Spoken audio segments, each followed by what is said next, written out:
မင်္ဂလာပါရှင်ယနေ့ကြရောက်တဲ့အာဟာရဒါနအလှူကတော့ဒေါက်တာနီလာမြင့်ထူးမှလှူဒန်းပေးသွားတာဖြစ်ပါတယ်ရှင်အာဟာရစရိတ်အတွက်ကုန်ကြငွေ3သိန်းကျပ်ကိုလှူဒန်းပေးသွားပါတယ်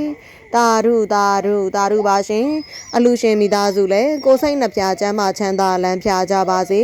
ရန်သူမျိုး၅ပါးဘေးနှင့်တကွအစာရေစာရှားပါခြင်းဘေးဓာလှန်လက်နက်ဘေးယောဂဗျာဘေးများမှလည်းကင်းဝေးကြပါစေ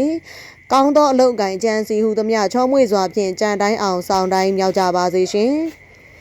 စေတနာသုံးတန်တို့ဖြင့်လှူဒန်းရပါသောကုသိုလ်စွမ်းရည်ထူတို့ကြောင့်ဘဝတိုင်းဉာဏ်ပညာကြီးမားခြင်းအရှိန်အဝါကြီးမားခြင်းယရနာဥစ္စာပစ္စည်းများပေါ်ကျွယ်ဝခြင်းအချွေရန်အသင်းပင်ပေါ်များခြင်းစသည့်အကျိုးထူးများလည်းရရှိကြပါစေရှင်စီးပွားလှလှပါများလည်းတိုးတက်ကြ၍အစဉ်အမြဲပေးကမ်းလှူဒန်းနိုင်သောသူများလည်းဖြစ်ကြပါစေရှင်ကြက်တရေမင်္ဂလာအဖျားဖျားနဲ့လည်းပြည့်စုံကြပါစေလောကီလောကုတ်တရားနှစ်ဖြာသောကောင်းကျိုးများကိုလည်းပုံမထမ်းရွက်နိုင်၍ပရာဟိတအလှများစွာကိုလည်းလှူဒန်းနိုင်ကြပါစေရှင်